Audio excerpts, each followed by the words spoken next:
I used to live on Valentine Street in Echo Park in Los Angeles, and on Valentine's Day 1987, the Wailers came to visit.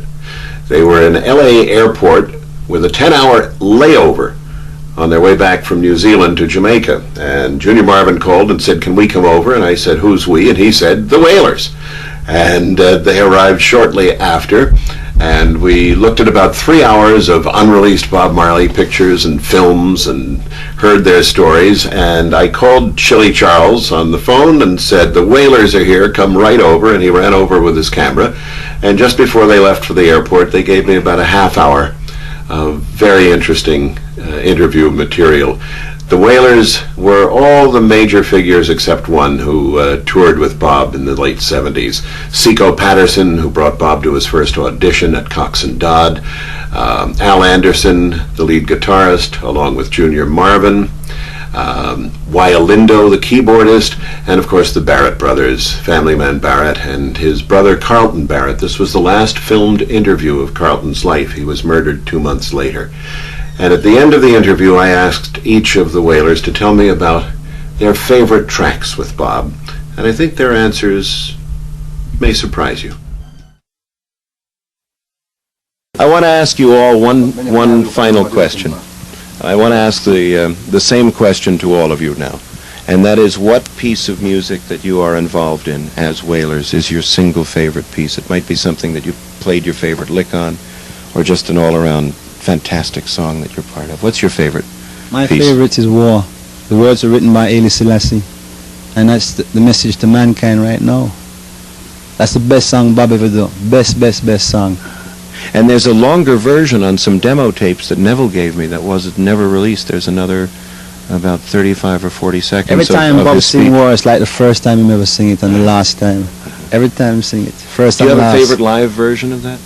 The one that comes- Babylon by Bus. The one on that album? That's good. I like the original version too. Yeah. I mean, every version of that is my favorite. And it was very roundly criticized when it was on the album. They said, why didn't he put Roots on instead of this speech by Haile Selassie? It got a lot of criticism at the Well, time. His Majesty said that you must revel in the Bible.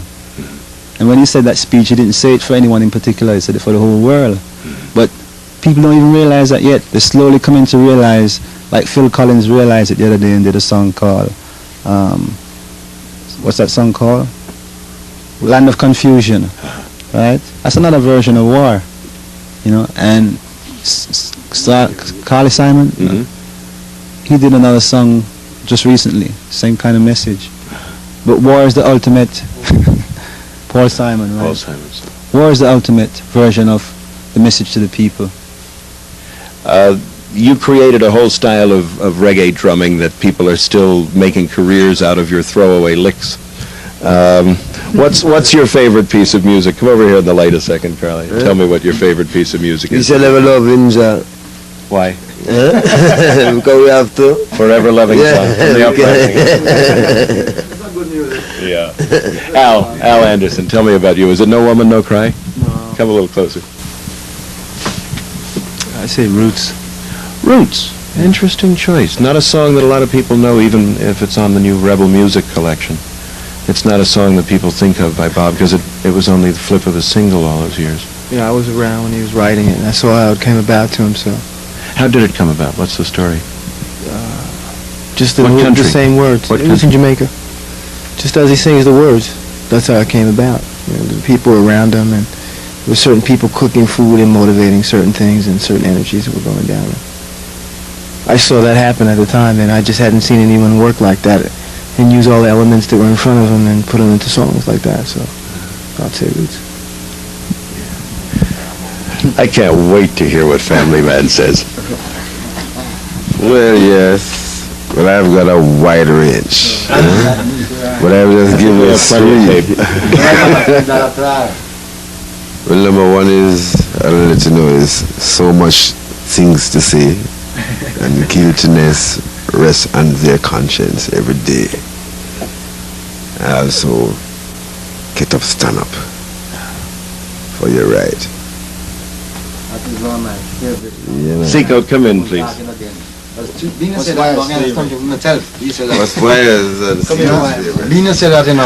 tell me your favorite thing that you played on. What song of Bob's do you like best? Let me ask you to hold it down just a second. What's your favorite, Bob? I think the Confrontation album was the heaviest. The Confrontation album, the posthumous album. Any particular track that really turns you on most? Give Thanks and Jump Naya Bing. Most of I love all of the songs on Confrontation, very great songs. Now, there are other albums that the Wailers could put together on the basis of the Confrontation album, and I want you to think about what songs might be in rehearsal form that could be turned like mix-up into real songs. Ask me, man, which song me like. No, I don't care. No, Seeco. I can tell you know that. Seeco, tell me what song is your favorite. Natty Dread. Dread Natty Dread. Dread Natty I Dread. and others. Now in Jamaica, the Tough Gong single. That is my song. The Tough Gong single in Jamaica spelled it Knotty, not Natty Dread. They spelled it Naughty Dread. Naughty You know Dread. that. And I think that's probably the realer title of that song, to Naughty Dread. Natty Dread is my song. Now why? Was it written about you? I'm a part of it. Sin? Yes, Natty Dread. I think I got a few lines there. Yes. Now, it's said that Bob wrote his songs in community, that you would sit around on the porch or in the studio, and people would throw lines at him, and he'd incorporate it into a verse, and if he found something he'd like, he'd work it out a little further. Is that how it worked? At times. So, in truth, you're all co-writers. Very right. Did you create all your own lead guitar lines, Junior? Well, he used to give me ideas that Who gave you the line, or did you do the line yourself in Waiting in Vain? Waiting in Vain came to me in a dream. I heard the track, and then I tried it once, and I said, okay, I'll do it tomorrow. I went home, I slept, came back and did it in the first take. And while I was sleeping, I dreamt about the song, and that was came out. You know I'm the word so song? happy that You came know the out. word song? The work song? Work. 4 days to go. Yeah, it wasn't days. It was miles, because coming from the you don't know about that. It was coming from the country, and we were counting miles and coming in. So I started to run a rhythm. I started to run a rhythm and singing about the miles. And to continue that song, you know, just pick up the miles and just put a melody to it, and just beat miles. I'm just in the studio now, we're going to do some records, and while I work on that, I said, yeah man, I'm turning it into days, the mile into days. And there we go. So